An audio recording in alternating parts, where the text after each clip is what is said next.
Larry tried to kill me. Yeah. I was so thoroughly disgusted. I mean, think about it.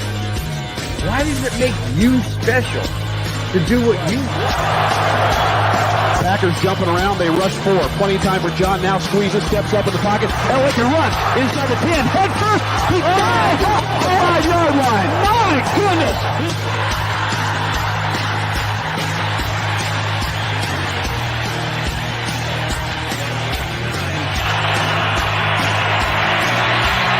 Rushing forward, ball comes out of the hands of Newton.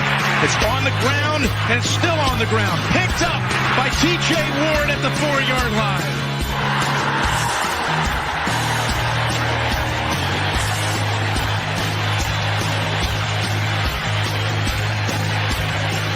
Also Brian Clady and Bob Miller.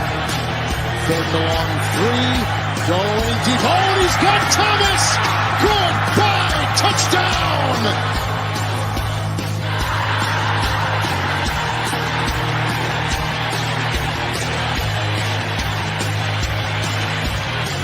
Here we go. First snap of the overtime. The Broncos have been in 3 overtime games this year. They won them all. Got him at the 40. It's Thomas at the 50. Stifford got him 3 to the 30. To the 20. Thomas to the 10. Difference going on to New England. They win it on the first play of overtime.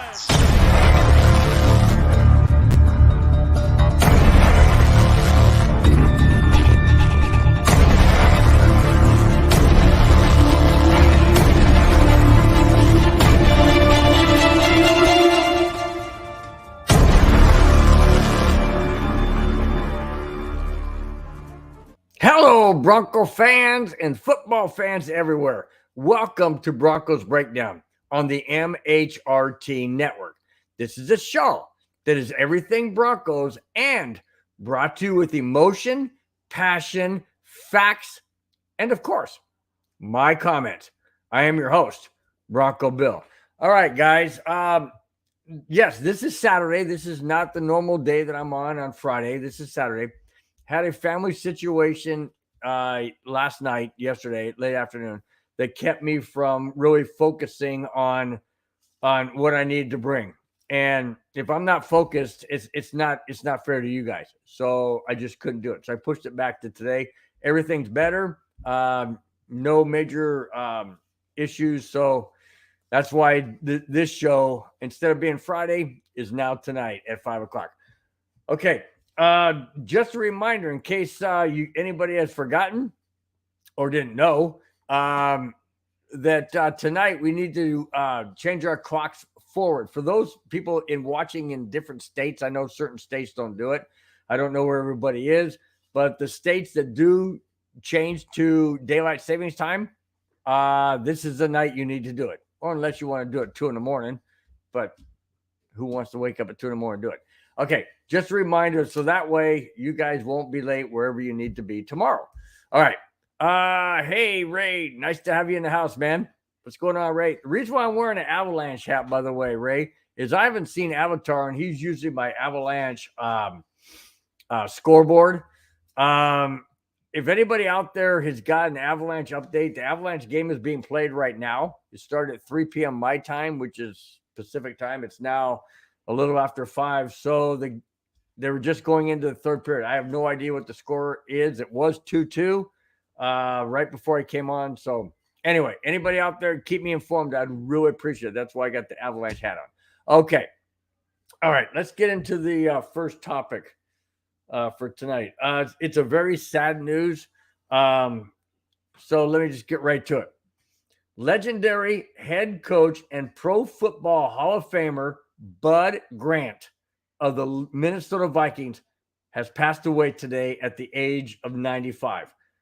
Let me just read a little bit about Bud Grant. This guy was an absolutely phenomenal head coach in the 60s and 70s for the Vikings. The Vikings went to 4 Super Bowls in the 70s. Yes, they lost all 4, but they still went. And they were dominant in the NFC. Well, back then it was the NFL. But they were dominant. And the point I'm trying to make is, I know it's not a Broncos head coach or whatever. It doesn't matter. He was instrumental into the NFL. Listen to this. A member of the Pro Football Hall of Fame class of 1994, Grant built the Vikings into a dominant bunch of marauders where the NFL/NFC Central was concerned.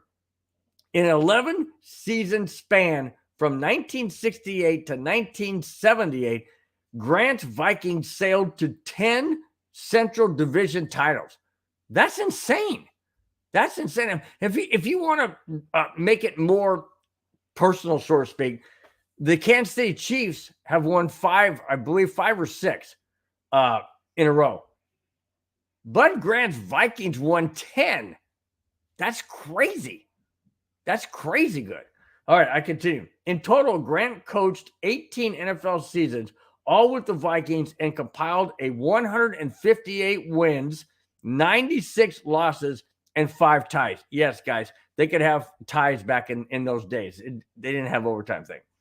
And that record still stands as the winningest coach in Minnesota Vikings history.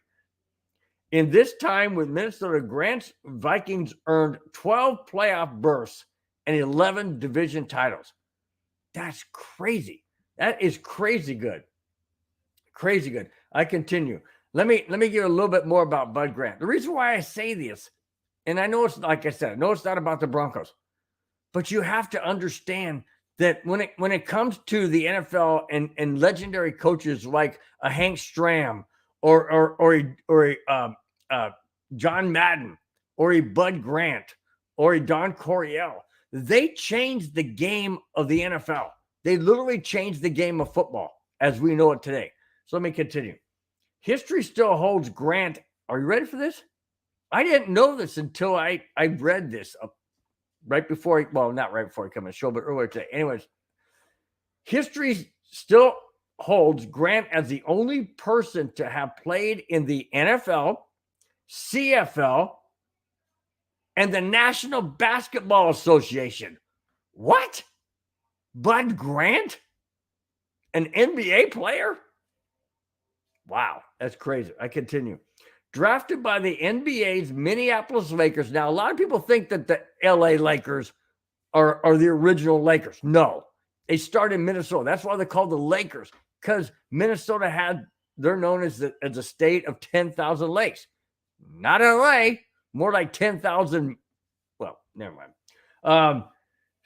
Drafted by the NBA's Minneapolis Lakers and the NFL's Philadelphia Eagles in 1950. Grant would eventually play for both teams before moving on to play for the Winnipeg Blue Bombers in the CFL. Following his playing career with the Blue Bombers, Grant became their coach, and a legendary one at that, leading the Blue Bombers to 6 Grey Cup appearances and 4 Grey Cup championships. Wow. You talk about a legend that transformed the Minnesota Vikings, transformed the NFL in his own way, and played in the NFL, played in the CFL and the National Basketball Association. Wow.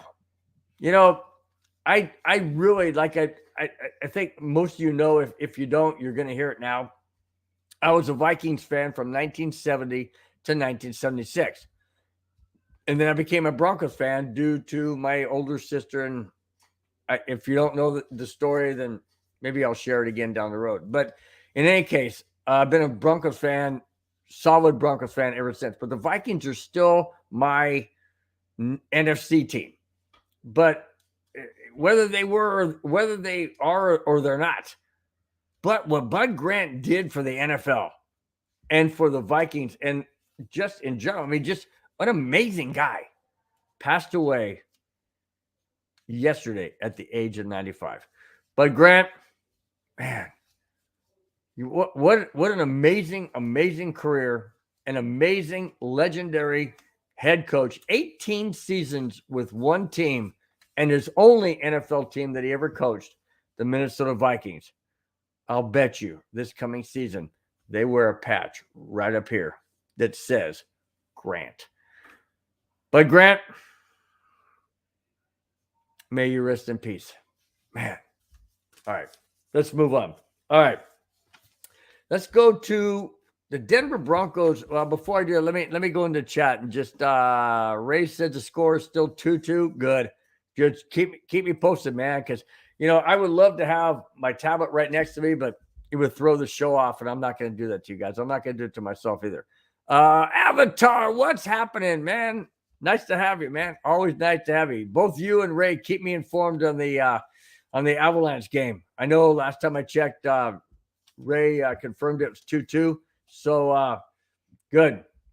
We need to win this game. We need to win a lot of games. We need to make the playoffs. All right, I move on. Locker room needs fixing in Broncos country. Well, the team. The on-field production last season was a mess, but problems festered beyond that. Things between Wilson and teammates boiled over last Christmas Day when Dalton Reisner and Brett Rippon got into it on the sidelines. Rippon challenged the offensive line for not picking Wilson up off of the turf after a sack. New head coach Sean Payton will need to get Wilson corrected and fixing the poor morale and direction in the Denver Broncos locker room. Absolutely. You cannot have a dysfunctional locker room if you expect to have a championship team or a playoff team or a winning season team. You can't. Because here's the problem.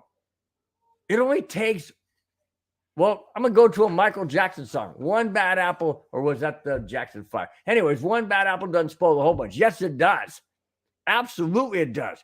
You put a little bit of arsenic into a dish that you're gonna serve people. Yeah. Nobody's ever said, "Oh, I got this big mass, I can't do it." No, it starts small.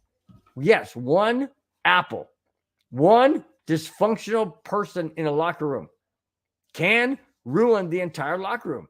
And Sean Payton needs to correct this. Sean Payton, say what you want about Sean Payton. He's a great head coach. I'm not taking anything away from that. What I am saying is this. Sean Payton walked into an absolute hornet's nest with this team. He really did. He has a new ownership, which is great. He has a new GM. He has a new organization. He's in the AFC for the first time. He's in AFC West, which is very challenging division, or has been. And he's got to deal with Russell Wilson. He's got to deal with the locker room issue. That takes a strong man to be able to do that. That takes a very, very strong person to just compartmentalize everything and just focus. That's why he's a head coach, because he's that dang good. All right. Wait a minute. Uh-oh. No, Glenn, I know where this comes from. This comes from a text that Mike Madungus Creevy sent me today, and I bought it hook, line, and sinker, and he told me it was a joke. So, no, not Mark Sanchez. No, that's not going to happen. Let's see. Ray says Sean Payton will fix it or start giving folks the axe. Yeah, but man, I'll tell you what. Well, you know what, Ray, you're definitely on spot, because Sean Payton said in his press conference when he was introduced as the new head coach, he said this team's not going to be for everybody. So he's absolutely right, and so are you. That if he can't fix it, he'll just get rid of them. And he'll get people in here that want to work hard, that want to build this team into a playoff team, into a contending team, into a championship team, hopefully. That's the idea. Some people play the game for money, but most people should play the game for being the best that you can be. Champions, Super Bowl champions, holding that trophy, saying we're the best of the best. And if you don't want to be down that road, you don't want to give it all that effort, Sean Payton's not going to hang on to you. All right. I go to Chris Sims. Yeah. Chris Sims, the son of Phil Simms. Here it is. Chris Simms bets Sean Payton will add size up front to protect Russell Wilson. In an interview with 9 News Denver, Simms said, and I quote, "It will be hard, tough love, but also rebuilding Russell's confidence with, if you listen to me and everything I say, this all is going to work out. You're going to hit open receivers and and be aware, and he'll do a good job of not putting it all on Russell Wilson. The number one thing is a run-stopping defense and an unbelievable size on the offensive line. The last decade," end quote. Excuse me. "The last decade in New Orleans, they were able to run the ball, protect Drew Brees the very same way by running the ball." And quoting again, "In the words of Payton's first attempt to remedy a Broncos team that has suffered through 6 straight losing seasons is not all about Russell Wilson." End quote. It's not all about Russell Wilson. It can't be all about Russell Wilson. We have way too many holes after last season and those people that are departing, and I'll get into that in a minute. Russell Wilson was a problem last year, but was it because of Hackett? Was it because it was the whole system that Hackett wanted to run just didn't mesh with what Russell Wilson wanted to do? We saw what the last 2 games did. When we had Rosberg in there, Russell Wilson was free to do what Russell Wilson does best, and the Broncos had a chance to win both those games. It's not all about Wilson. It's about the offensive line. It's about getting people healthy like Tim Patrick and others. It's about defense. It's about running the ball. And I'll get into that in a little bit as well. So, I mean, there's a lot of variables. I mean, there's so many new things happening in the last several years that you just kind of like shake your head and go, what direction are we going into? Because lately things haven't worked. All right. Hey, Bubba, what's going on, man? I can't call you what Madungus called you, so I'm just going to call you Bubba Gonzalez because that's what I do. He has the old other nicknames, and we'll just go with that. Bubba, always nice to have you guys in the house. Always love having the regulars. Really appreciate it. It's not all about me. It's not all about me. It's not. But thanks, Madungus, but appreciate it. But it's not. Let's see. D-Generation. Hey, nice to have you. D-Generation X. Nice to have you in the house. It's never been about Drew Lock. It's never been about Teddy Bridgewater. We were never just a quarterback away from and I'm assuming, the team, the playoffs, whatever. No, it wasn't about Drew Lock and it wasn't about Teddy Bridgewater, but it is about if you have a great quality quarterback, okay, if you trade, I mean, look at Brock Purdy of the 49ers. Nobody expected him to get in the game or even see any significant playing time, and yet he takes them to the playoffs.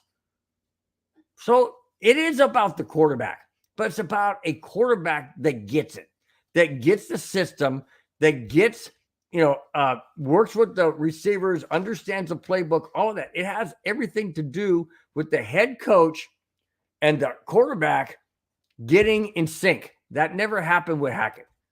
I think and feel deeply inside it's going to happen with Sean Payton, because Sean Payton did it with Drew Brees. He's not going to let Russell Wilson just stand out there on the island. That's not why he was brought in as a Broncos head coach. It's not going to happen. He's going to make Russell Wilson a better quarterback. He's going to give Russell Wilson the tools he needs, and he's also going to protect him with the guys up front on the offensive line, and he's going to have plays called that benefit Wilson, not hinder him like Hackett did. Hackett put Wilson in a box, okay? In a little tiny box. Sean Payton's going to go, shh. Now, this is your box. Make something happen. It's common sense, guys. It's common sense. You don't take somebody who does something great and take it away from them. Stupid. Absolutely stupid. Okay. Speaking of, Glenn said something I got to talk on. What's this about? Last thing Bill felt deeply inside.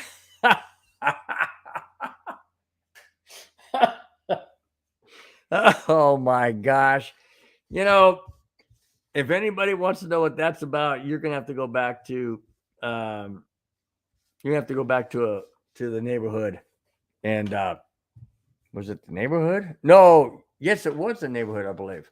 I can't remember, but I think it was the neighborhood. But thanks a lot, Glenn. Yeah.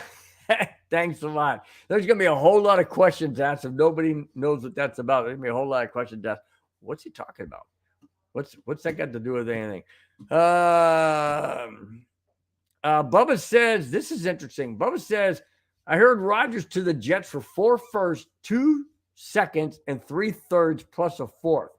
Wow. You talk about mortgaging the farm for the Jets to get 1 Super Bowl chance? Or maybe 2? Wow. I don't know, man. 4, 6, 7, 10. That's 10 picks for one guy? That sounds like the Dallas Cowboys and Minnesota Vikings all over again. Holy smokes. I don't know. I would not do that. I certainly would not do it. Not for an Aaron Rodgers, his attitude. No. Not at all. Okay. Degeneration X says, you didn't understand where I was coming from. The fault wasn't just with Drew Lock. The fault was with Teddy Bridgewater. The fault was ingested with Wilson. Yeah. Okay. I will agree with that. It's not all. And it has a lot to do with the head coaches and the system. It absolutely does. So yeah, I do agree with you. Degeneration X. Thanks a lot for pointing that out. Appreciate it. Tim Patrick. George Payton at the combine said about Tim Patrick, and I quote, "That was a huge loss. You could argue it was one of the biggest losses of the entire season. When Tim got hurt that day, the whole building was deflated. You guys know Tim and what he brings every day. The leader and a really good player." End quote. Payton also said about his progress, and I quote, "He's running now. He's also jogging. I don't know where he'll be back. I don't know when he'll be back in terms of the offseason program, but next season, certainly he'll be back 100%. I got reservations on that. I have reservations on it. And I mean, obviously, George Payton's in the house. I mean, he knows what's going on. So I'm not saying I know any more than George Payton does, because I'm not there. And I'm not as qualified as George Payton. What I am saying is this. When you tear an ACL, it is tough to come back. It really is. I mean, he makes these cuts on the field that are like dimes, on a dime making that cut. And I also know that I've heard, from other, interviews of players and stuff after they've had a restructured or a fixed ACL surgery, that they're actually better than they were before it ever tore. Okay, that may be true, but everybody's different. Everybody plays the game differently. Tim Patrick cuts on a dime. This guy is good. He leaps up for balls. He comes down hard. So I'm really, really hoping that George Payton is correct. And I'm really, really hoping that Tim Patrick does come back solid. We need Tim Patrick. Absolutely. I mean, think about it, guys. Tim Patrick is our number 1 receiver. At least in my mind, he is. And then he followed by Jerry Jeudy and maybe Courtland Sutton. But you got to have a Tim Patrick. Otherwise, instead of going from here with his speed and his ability and everything, now you drop down a little bit. Can't have that. Can't have that. All right. Let's see. Glenn says, Peyton also said Javonte will be ready for the start of the season. I don't know anyone. I don't know anyone who thinks that will happen. I certainly don't. No. I agree with you, Glenn. I don't see that at all. And the reason why I don't see that is because of this. An ACL is one thing. An ACL and MCL, frankly, I've never heard of both of those being torn on the same exact play. I've never heard that. And I've also read on it where it takes anywhere from 12 to 16 months to get back into, close to what you were before. Now, an ACL, I understand, it can actually bring you back to what you were before or a little better. I'm not sure about an MCL. I don't know that much about it. But, man, I mean, to lose a Javonte Williams if he comes back, and what I mean by losing is losing his ability to do what he did in his rookie year, when he had all of this promise, all of this, the accolades, all of the records for Broncos or maybe the NFL. I mean, the guy was just that good. And then to have that and suffer that catastrophic injury, I don't even know if he'll come back 80%. I really don't. I hope he comes back 100%, but I'm not guaranteeing it. I'm going to say maybe 80, 85. And I'm not sure that's good in the NFL. Not with these defenses that we have now. I just don't know. Okay, let's go. Hey, welcome, Clayton Heron. Nice to have you in the house. Appreciate it. In free agency, do we be aggressive or hold back in a draft, trade back or trade up? We only have a third round draft pick. So I'm not, are you talking free agency, hold back, draft? Free agency. I say we have to be aggressive. We have to be aggressive on the offensive line for sure, because I'll get into some cuts. I'm about ready to get to that here in a second. So this will be the last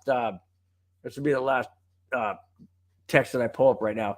But I say we have to be aggressive as far as free agencies on the offensive line for sure. We have to show up to the offensive line. We can't allow Russell Wilson to be knocked down as many times as he was last year. That's unacceptable. Can't happen. Cannot happen.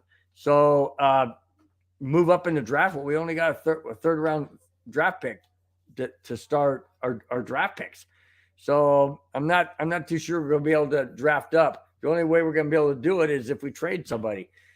And I'm not really willing to let any Bronco players go unless they're on the list I'm about ready to say, which I'm going to have some comments about that too. All right, let's move on.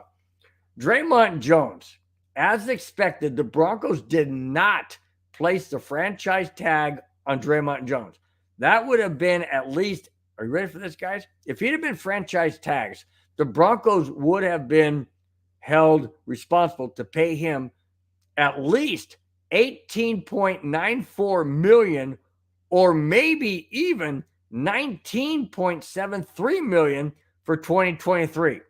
That is per 9 Sports News Denver. That is astronomical. So I don't, like I said, I don't like to see any Bronco players leave, but I'm not sure Draymond Jones is worth 18 and 19. Maybe he is. Maybe a lot of you guys out there think he's worth that money. I mean, I don't have any problem with it. I just want to know what direction. Why would they franchise tag him? Where is that franchise tag going to go if they don't want to get it on Draymond Jones? And does Draymond Jones walk? Or does he?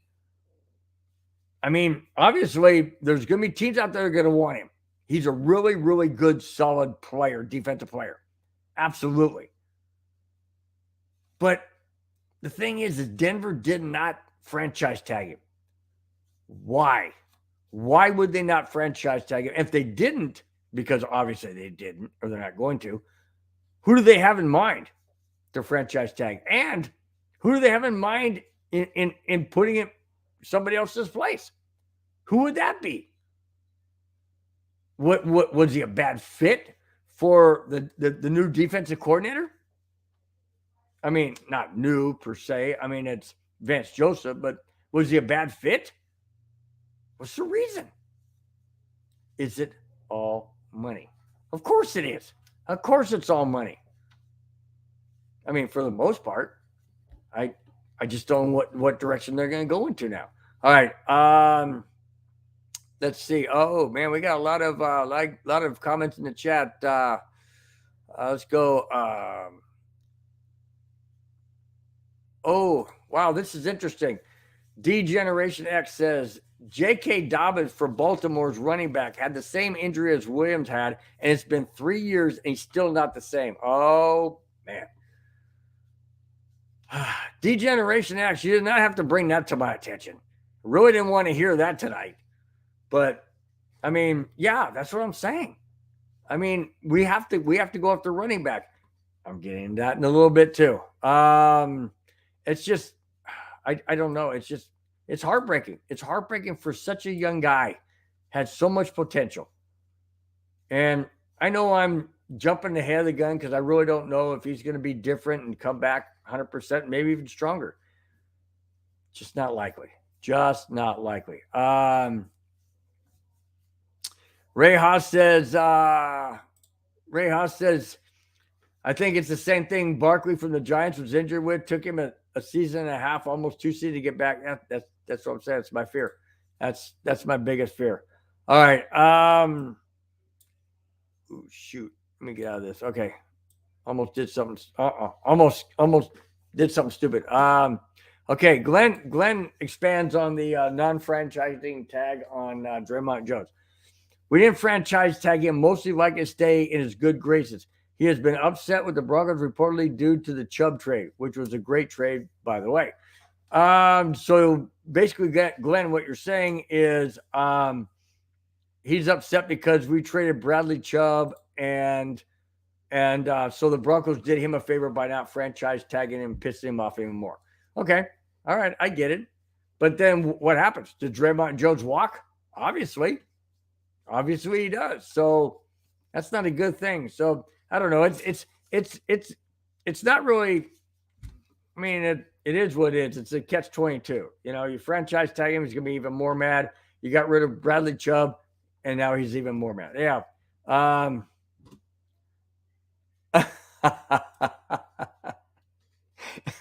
I thought your biggest fear was eating dinner after 4 p.m. No, not really. Not really. But hey, I'm not quite that senior citizen, Glenn. Not quite there yet. All right. Let's go to some Broncos cuts. The Denver Broncos have released running back Chase Edmonds, offensive guard Graham Glasgow, and cornerback Ronald Darby. Denver saves $5.9 million on Edmonds, $11 million on Glasgow, and $12.7 million on Darby.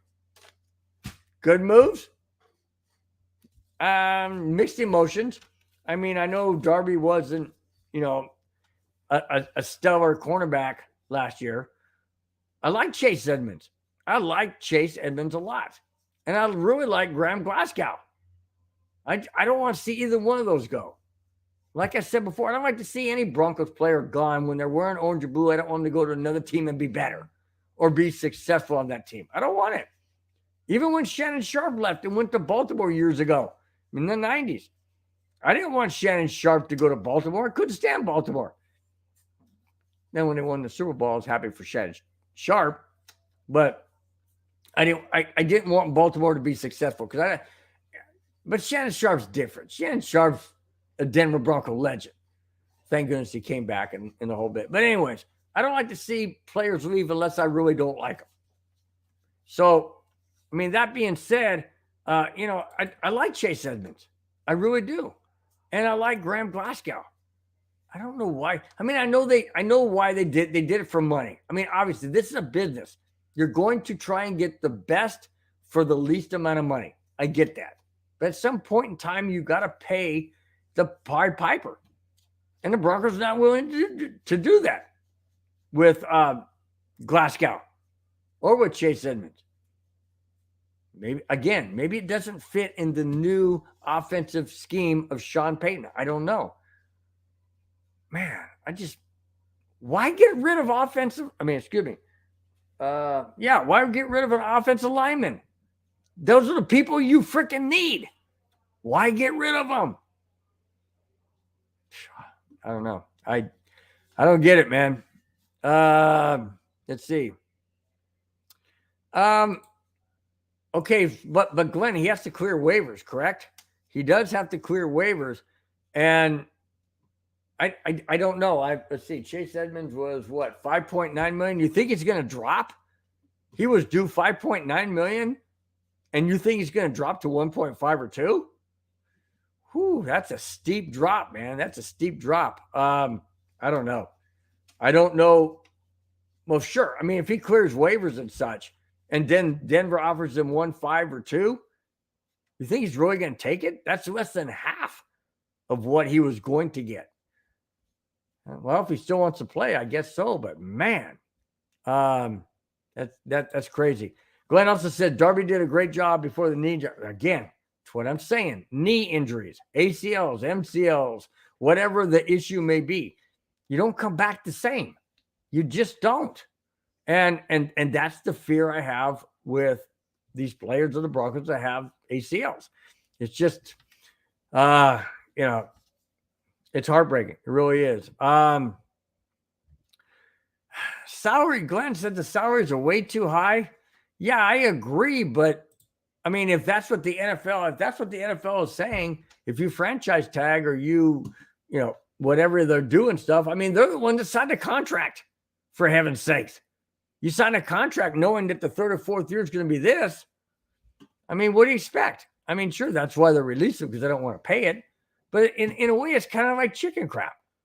If you think about it, I mean, you're willing as a GM to sign a player for $2 million this year, $3 million this year, $4 million this year, and $5 million this year. And then you let him go after $4 million because you don't want to pay it. I mean, you're the one that agreed to it. You're the one that set it up. Oh my gosh, it's a cat and mouse game. It really is a freaking cat and mouse game, is what it is. It is, and it's sad.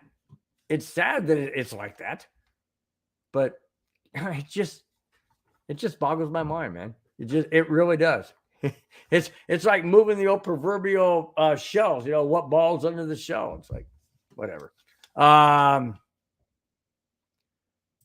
Yes, we did free up $30 million with them, all combined.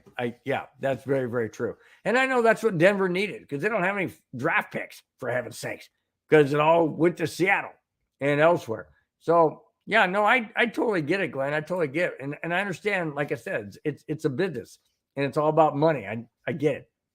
But, man, I just don't know. I just don't know if NFL players these days are willing to take less than half of what they could have gotten. Some of them can, and that's all well and good. I commend them. If they want to play the game, that's great. That's great. All right.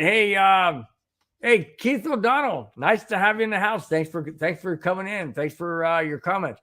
Von Miller came back after his first ACL tear and won Super Bowl. Well, okay. There's always what's the old saying? There's always I forget what I'm trying to say. There's always two sides of a coin, or there's always something like that to be said, which is good. Yeah, he did come back. Vaughn, I don't know, but being on the defensive end, do they really cut like a running back or a wide receiver? Yeah, well, they may not cut and stuff, obviously, but they're sure using their legs because that's how they have to drive past the offensive line. So yeah, you're absolutely right there, Keith. You're absolutely right when it comes to that. Yeah, they do have to have their legs and knees and strength and all that. You're very, very true. There you go, Glenn. That's what I was trying to say. Exception to the rule. See, that's why I got you guys. That's why I appreciate you guys in here. You're the ones that, correct me when I freaking have a brain fart or something. So it was all good. Okay, let's go to Leonard Floyd. Speaking of players the Broncos need, the Los Angeles Rams, as expected, are ready to release outside linebacker Leonard Floyd if they can't trade him first. George Payton had strong interest in Floyd 2 years ago. Floyd has had at least 9 sacks in the past 3 seasons. Do the Denver Broncos go after Leonard Floyd? In my opinion, absolutely. But at what cost? Does that mean Josie Jewell's not going to be there? Singleton's not going to be there. I mean, what does that mean? I would love to have a Floyd on there. Why not? Why not? And that's the question I'm asking you guys. Why would we not want to have a Leonard Floyd? Is it because we're too saturated in linebackers? Or does it mean we have to give up a Josie Jewell or Singleton, of which I don't want to give up either? Not at all. Or any other linebacker we got that, you know, Leonard Floyd would cause to leave. I don't want that. Not whatsoever. I'm just wondering, would it be something the Broncos should look into? Why not?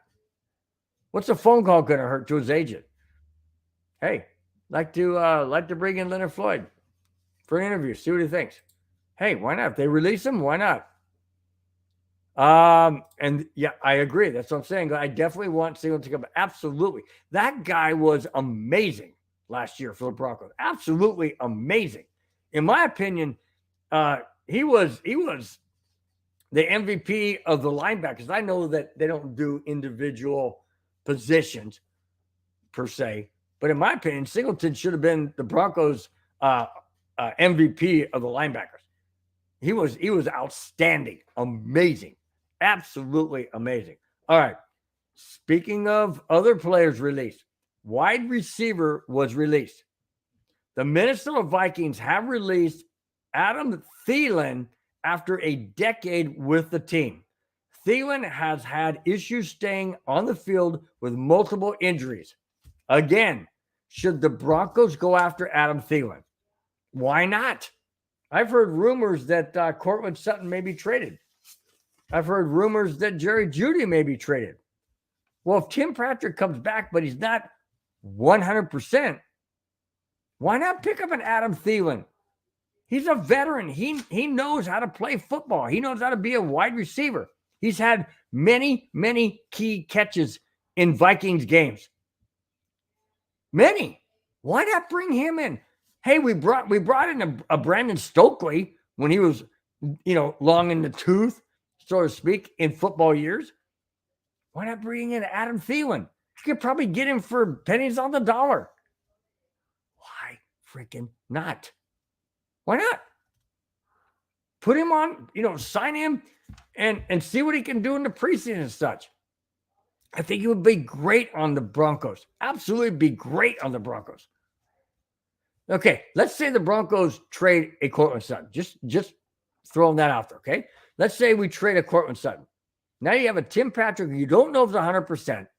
You won't find that out until you go into OTAs, or not even then, preseason. Thank goodness the starters are going to be playing. Hello, Nathaniel Hackett. They're going to be playing in the preseason, so you're going to be able to see a Tim Patrick and a Jerry Jeudy, and KJ Hamler. Why not put in Adam Thielen? Why not bring him in and see what he can do? Wouldn't hurt. Absolutely would not hurt. I would be 100% in favor of that. Hands down. No questions asked. No questions asked. Put him in there. Sign him right now. Why not? We signed Brandon Stokely, and he didn't do too bad, did he? Not too bad. All right. Let's see.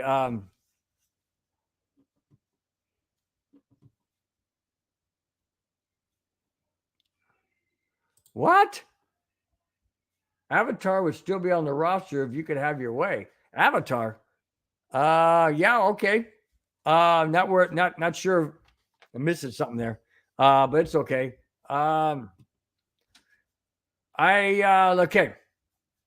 D-Generation X. I will get into that Travis Henry topic in just a little bit. In fact, I got one more, and then I have the Derrick Henry. You said Travis Henry. Okay, I'm talking about a different one. Okay, I don't know. Travis Henry for Sutton. I don't know. I'm a big Cortland Sutton fan. I always have been. I don't know. That's not a bad move. That's not a bad choice. I don't know. I still like Cortland Sutton. I really do. Like I said, I don't want anybody going.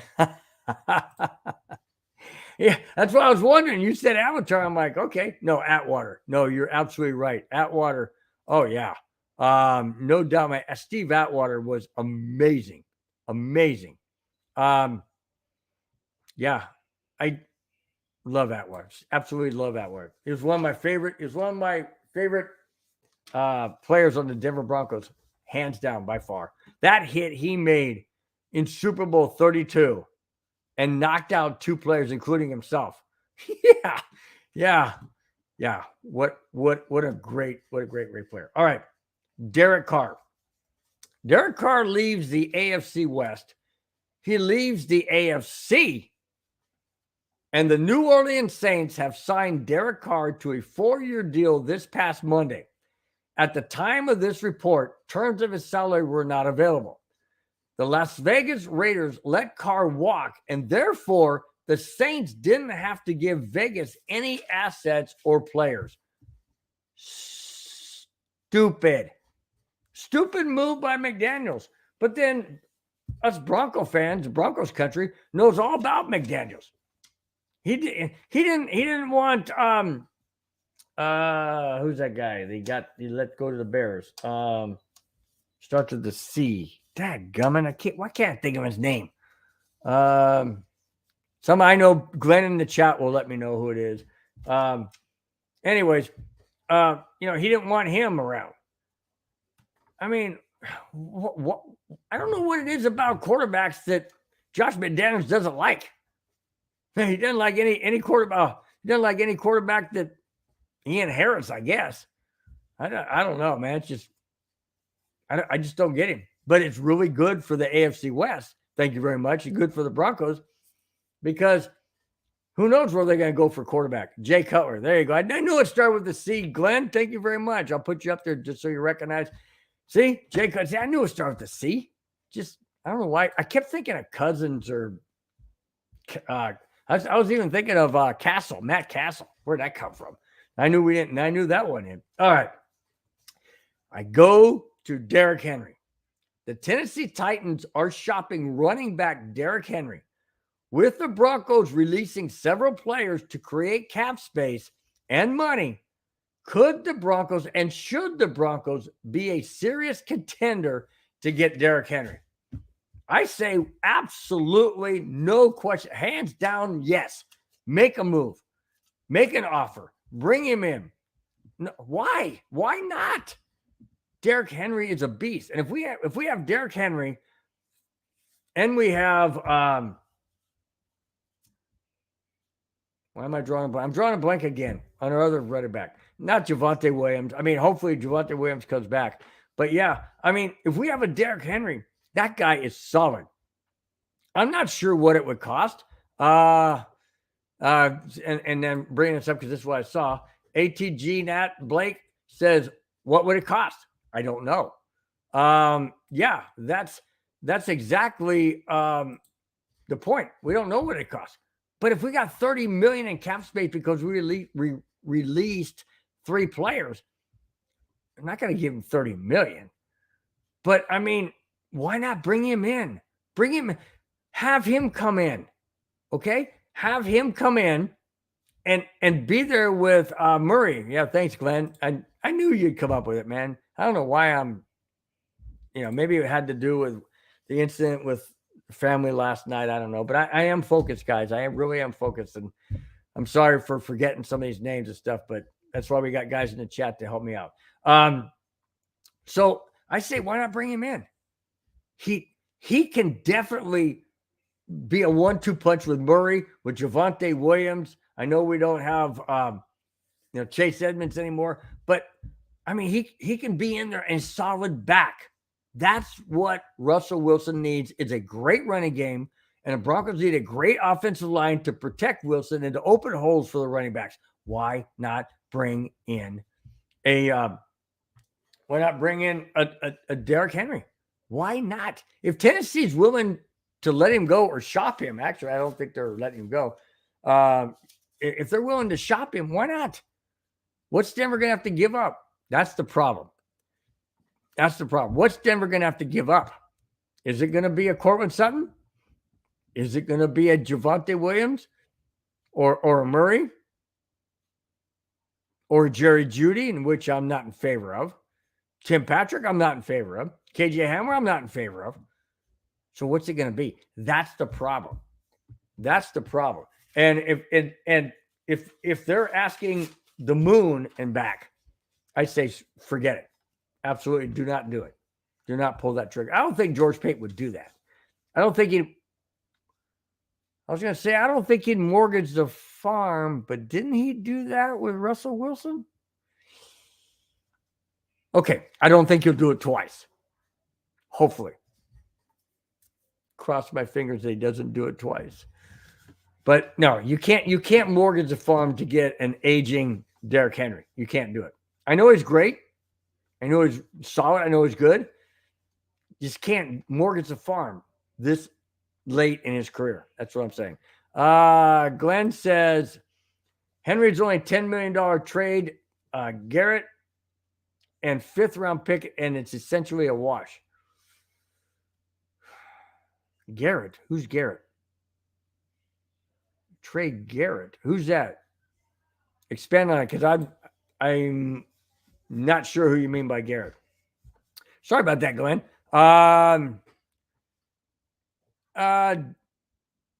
Let's see. D-Generation X says everybody's saying just a 3rd round pick because he's 30 years old. Okay. I would go for that. I'd go for a 3rd round pick. I mean, it's all we got is a 3rd round pick. So then that drops us out of the 3rd round, puts us in the 4th round. But then you get Derrick Henry. Yeah, I'd say okay. I just don't know if Tennessee would go for that. I'm thinking they may want more collateral. They may want more production than just a 3rd round pick. I'm not sure. Oh, Garrett, duh. Yeah, I'm sorry, Garrett Bowles. Yeah, I say Garrett. But who would want Garrett Bowles? The guy who holds every other play, has a penalty, 5-10 times a game. I'm not sure that a team would want Garrett Bowles. However, I mean, Tennessee may be foolish enough to do it. But a 3rd round pick for Derrick Henry, I think that's good. I think that's a good trade. Sure, like I said, we wouldn't have any picks until the 4th round, but we'd have Derrick Henry, and we'd have Murray, and we'd have hopefully 90% Javonte Williams. I think it'd be great. Wow. Titans cut their left tackle. Wow. Okay, let's go get that guy too. I mean, we need players, guys. We need players, and we have the resources and the funds to do it now. Hopefully that happens. Back-to-back 3rd round picks. Glenn, where did we get the 2nd one from? I didn't see that. Was that from a trade earlier, or no? Couldn't be compensatory. So, okay, let's move on. Joe Mixon. Now, I could have made this my Jackass of the Week, but because he's not really, quote, according to his sister and according to the police, there's no arrest and what, he's not really involved. But let me get into it. According to Fox 19 in Cincinnati, sheriff's deputies entered the home of running back Joe Mixon in Hamilton County, Ohio, early last Tuesday morning in response to shots fired by a 911 call.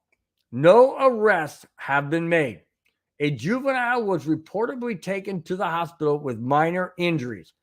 It's unclear how he sustained those injuries. Huh? Wait a minute. If there's shots fired and a juvenile has injuries, but they're not sure how the injuries happened, what? Was it ricochet? Still from a bullet. Did the guy just fall out of an injury? I mean, I don't know. It just seems weird. Their shots were fired. You got a juvenile that's injured, but they don't know how he was injured. Strange. Okay. Mixon's sister, Shalonda, told police that Joe wasn't involved in the shooting. Last February, charges of aggravated menacing were dropped against him, which The menacing was shots fired over his girlfriend's head. Wow. Oh, no, excuse me. I take it back. I'm sorry. My apology. Not shots fired. Pointed a gun at her and said she should be shot. I'm sorry. That's what, my apologies. He did not fire, but he threatened to fire. And those charges were dropped. His future on the team is unclear based on his current salary situation and this investigation. Wow. Joe Mixon, Cincinnati Bengals. They were just in the playoffs this past season. And he gets into a second incident. Now, his sister said that he was not directly involved with the shooting. Well, who the heck was? It's his house. Who was there? Did somebody just show up with a gun? And if they did, why? And if they didn't just show up with the gun, how did this so-called shooting take place? If it wasn't by Joe Mixon. I don't know, guys. This guy, he just does not sound like a very upstanding kind of guy.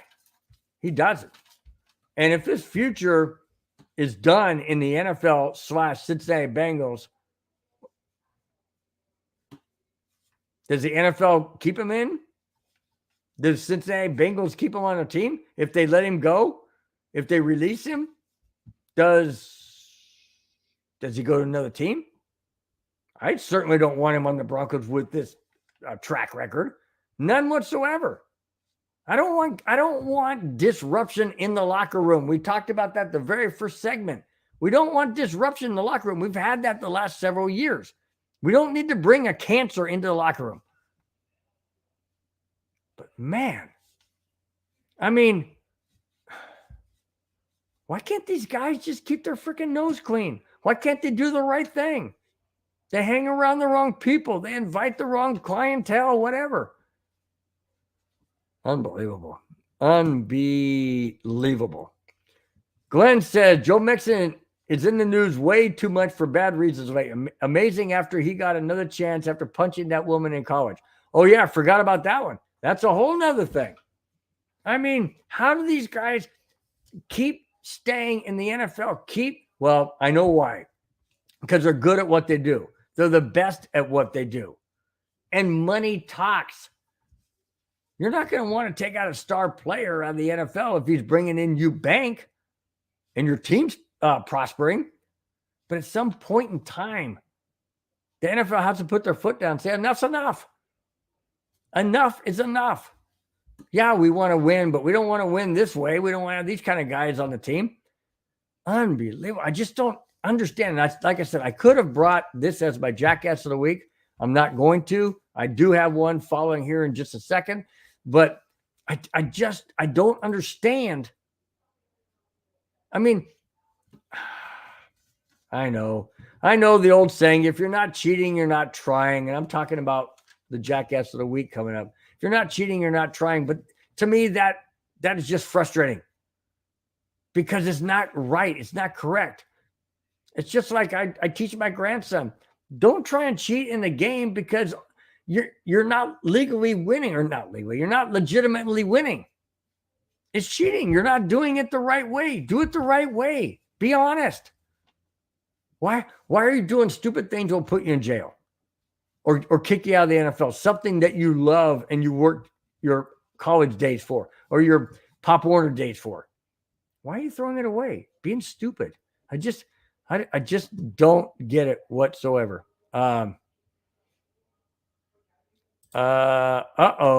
ATG Nat Blake said Bronco Bill favorite movie of all time. Wow. Favorite movie of all time. It all depends. If it's sports, it'd be Caddyshack. If it's fictitious, probably Smokey and the Bandit. Smokey and the Bandit. If it's, I don't know. I like if it's science fiction, probably The Final Countdown. Where World War II, the Nimitz World War II ship went into the Nimitz went back into World War II. It's a time warp thing. Yeah, I'm proud to say that.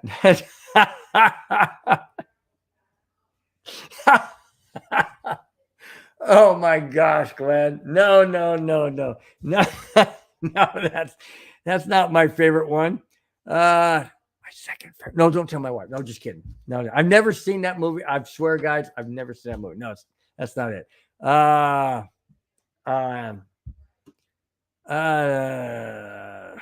guess I don't understand hillbilly. I guess so. Okay, let's go into. That's right. The jackass of the week.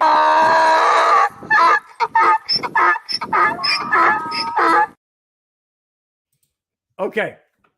The Houston Texans were docked their original 5th round pick in 2023 and fined $175,000 for salary cap violations.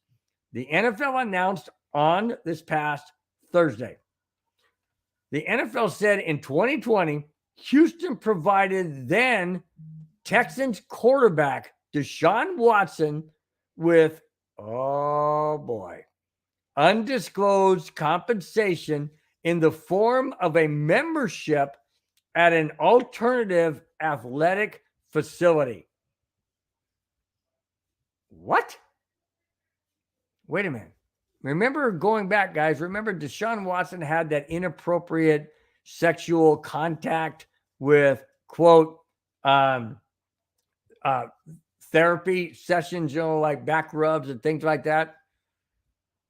And the Texans provided an undisclosed compensation in the form of a membership at an alternative athletic facility?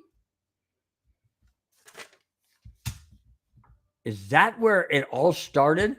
The Houston Texans were the one that granted Deshaun Watson his own undisclosed place? What did I say it was? Let me get back here. An alternative athletic facility? Like a gym? Like a workout place where nobody's there by the Houston Texans to even know what's going on? There's a lot more underneath this proverbial Houston Texans rug that they're sweeping under. There's a lot more they're sweeping under than that's going to come out, hopefully. I'm glad they got fined. I'm glad they got their draft pick taken away. Too bad they didn't get their first round taken away. Again, I know people like to cheat. People like to do what they can to get an edge. To me, cheating is wrong, period. 100% wrong. I don't care what people, if you're not cheating, you're not trying. Bull crap. You can try as hard as you can and do the right thing. Just do the right thing. Good. I'm glad Houston got slapped. The problem with what I have is this. Deshaun Watson is out of the picture of this. He's over in Cleveland. He's probably laughing his freaking head off, but that's what Houston gets. No, that's what Deshaun Watson gets to. He should be fine. He should be kicked. I know he was out for a year. Big freaking deal. Slap on the wrist. Who cares? Well, this guy cares because it's not right.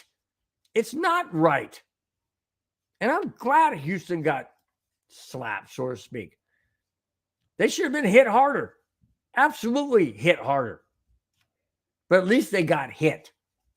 And hopefully, it hurts them in the pocketbook. It hurts them in their draft choice. It hurts them in, down the line. But $175,000 to these billionaires is nothing. It's like me pulling out a $2, a $1 or $2 bill or $5 bill out of my wallet. It's not going to hurt me. Here's your fine, $5, big deal. To them, it's $175,000. No big freaking deal. The NFL's got to get tougher. They have to get tougher in these issues. Absolutely have to. Because the integrity is on the line. The NFL's integrity. The NFL's teams are integrity.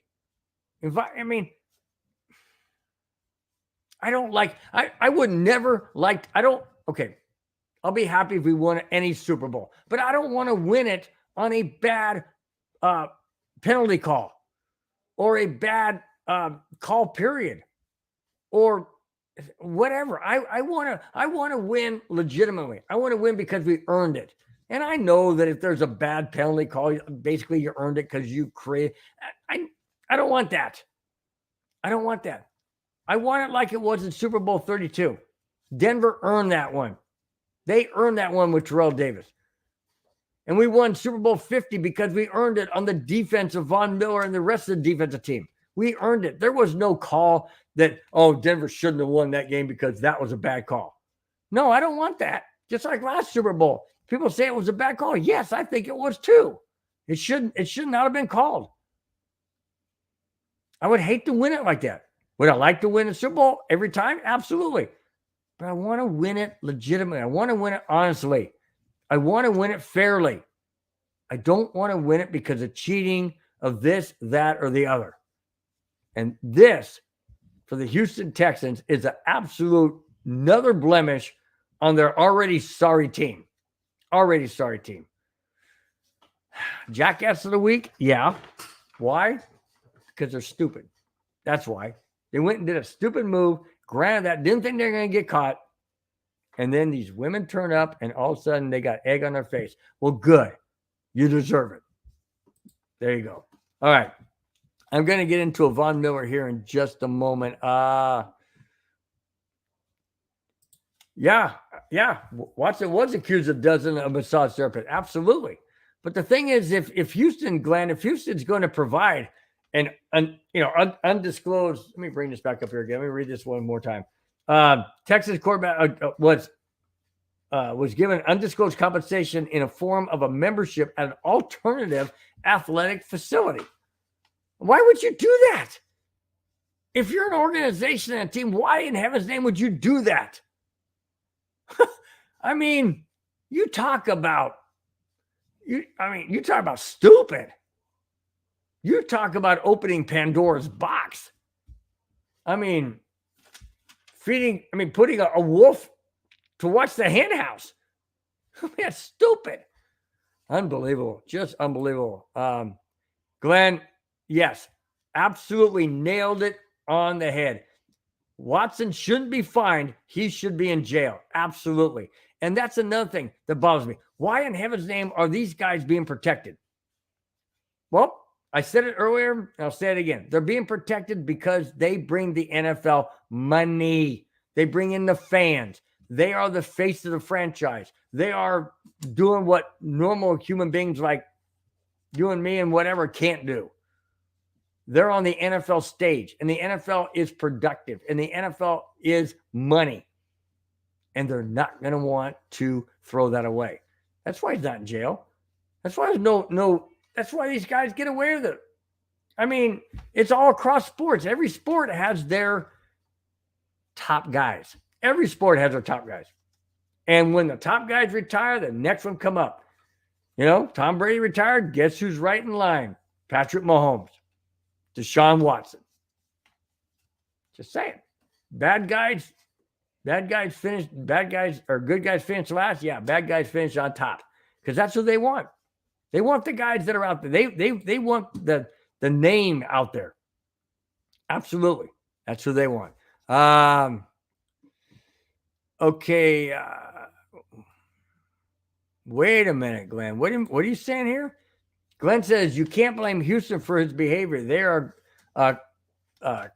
culpable because they gave him the NDAs to use, but he's a grown man and should be held responsible. Absolutely. But why feed gasoline to the fire? If Deshaun Watson has that type of attitude, mentality, drive, warpness, whatever it is, if he's got that, and Houston has any inclination of that, they cannot provide him an off-site exclusive place. You can't do that. You're adding fuel to the fire. What in heaven's name are you doing? Should Houston organization be held somewhat responsible? Absolutely. Absolutely. And the reason why I say that is because it's just like a boss. It's like a manager in baseball. It's a coach in football. You're held responsible because you are the top dog for that team. General manager, owner of a building, owner of an organization, a manager of a department. So you're going to be held responsible for your people underneath you because that's why you're put there. Well, the organization of the Houston Texans, they need to be responsible for Deshaun Watson. They need to know what he's like. Maybe, okay, on the flip side, I'll give you this, Glenn. On the flip side, maybe they didn't know because the women didn't come forth. And, of course, Deshaun Watson ain't going to say anything. Why would he say anything? So maybe it's because the women didn't come forth until later on.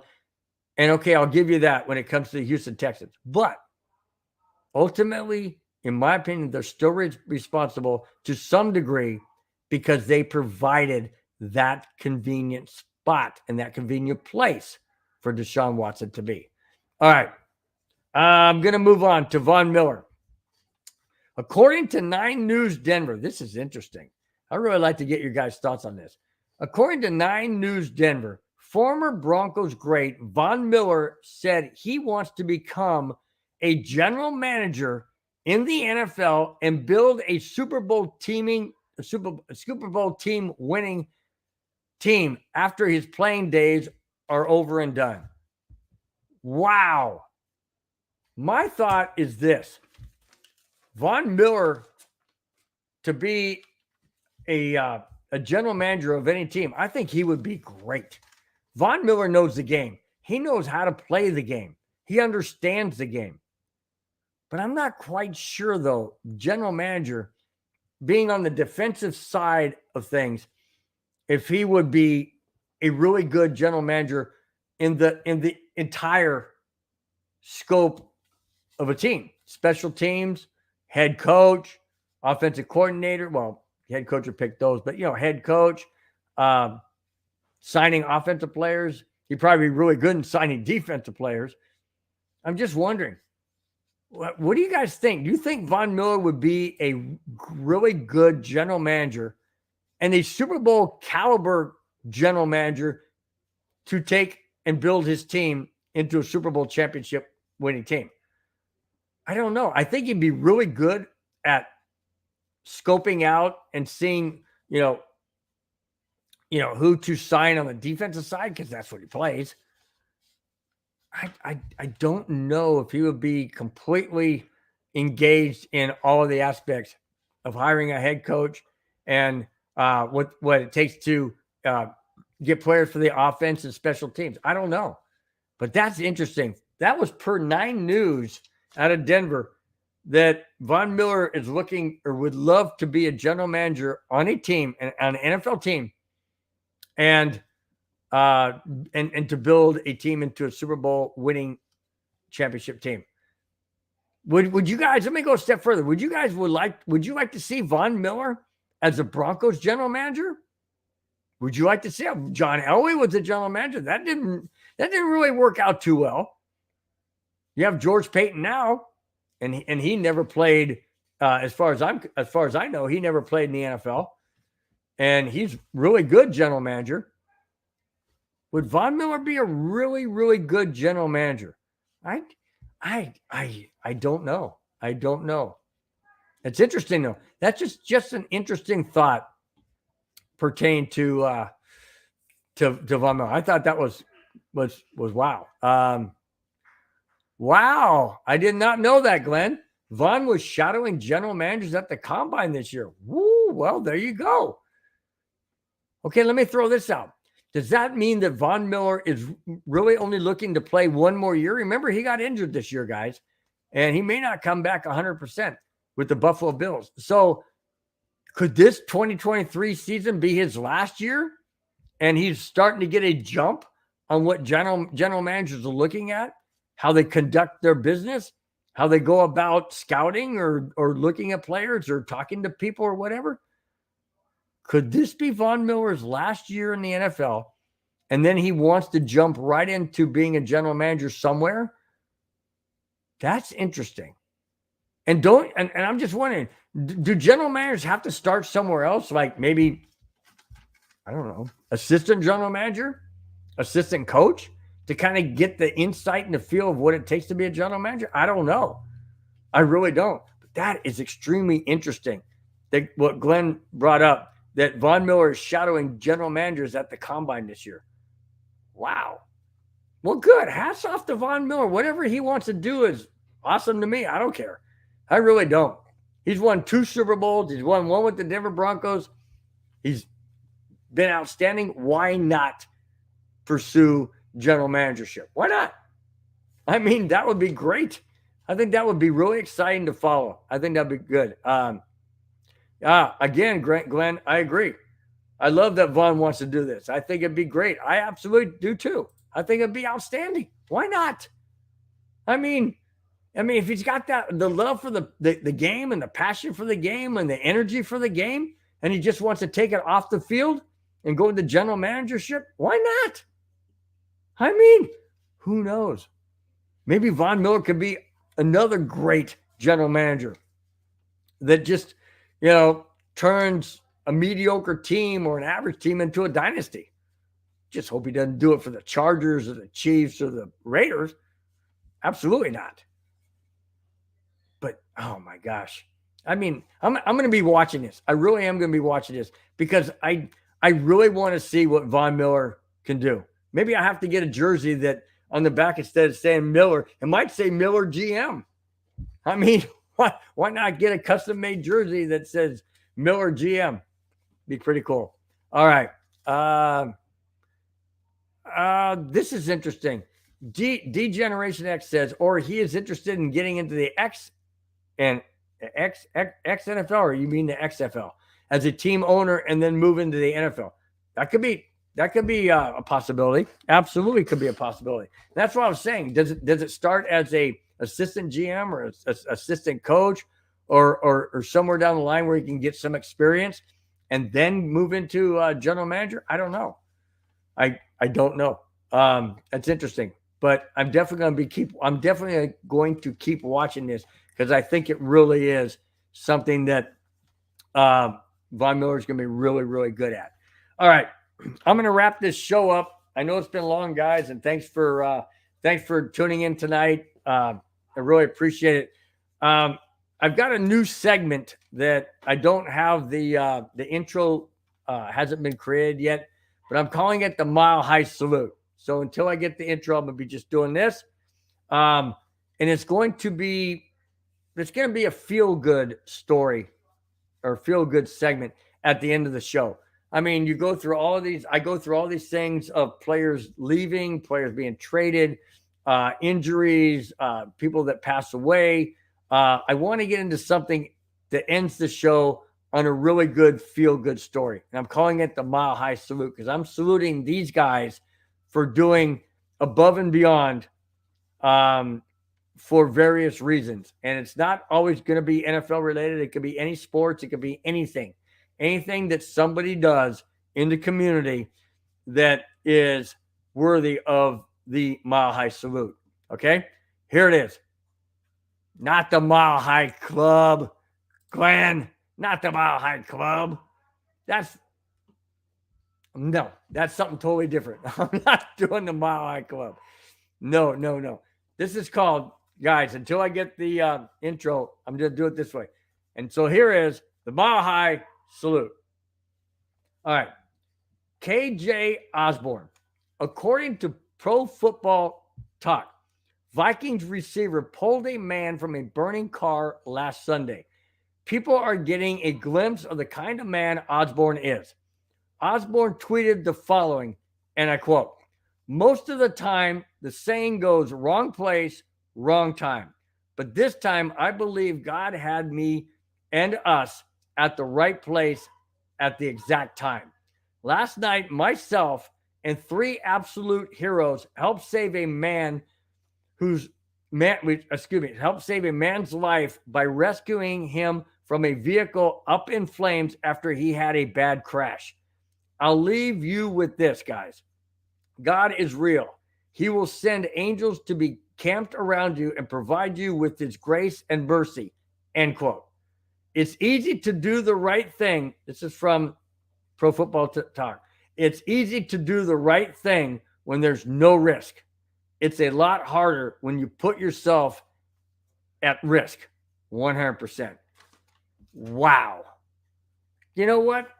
I don't know much about KJ Osborne on the Vikings, but I will tell you this.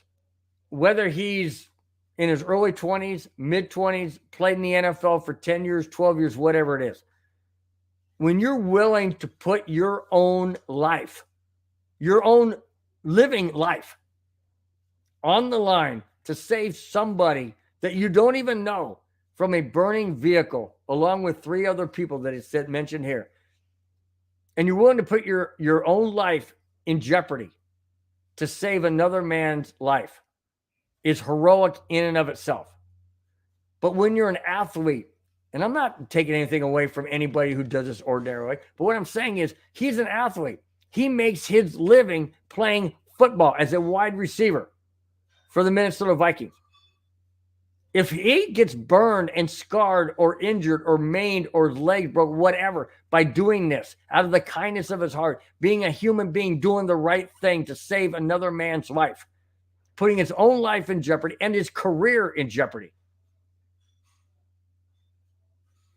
And he does it without even reservation. He does it without thinking. He even said, a lot of people say wrong place, wrong time. He's saying, no, we're at the right place at the right time. Because that's what this man needed. He wasn't thinking about his own life. He wasn't even thinking about his own career and what if he got injured? What if he couldn't play football again? What if he couldn't make a living? What if? He didn't think about it. And when the person does the right thing at the right time, with no regard for their own safety, but doing it out of human consideration, human dignity, human life, to do the correct, right thing, deserves the absolute mile-high salute. KJ Olsen, wow. Talk about a hero. Yeah, maybe you've done wonderful things for the Vikings as a receiver. Maybe you've made remarkable catches on certain critical plays. Maybe you've done these remarkable things on the field. But in my opinion, after reading that and seeing that article and seeing the picture of the car that was in flames, you put your own life and your own career on hold because you wanted and needed to do the right thing, to me, speaks volumes way, way, way beyond what you can ever do on the NFL football field. KJ Osborne, once again, you are the very first honor of the Mile High Salute. Thank you so much for what you did. You are truly an American hero and an absolute hero to not only that man, but his family whatsoever. Absolutely. That's awesome. Great. Glenn says, enjoyed tonight, Bill. Have a great Sunday, and I hope everyone at home is okay. Everyone's fine, Glenn. Thanks so much for being here. Yeah, everything was fine. It was just a family situation. My wife needed me to be on standby, and everything. Nothing with my wife.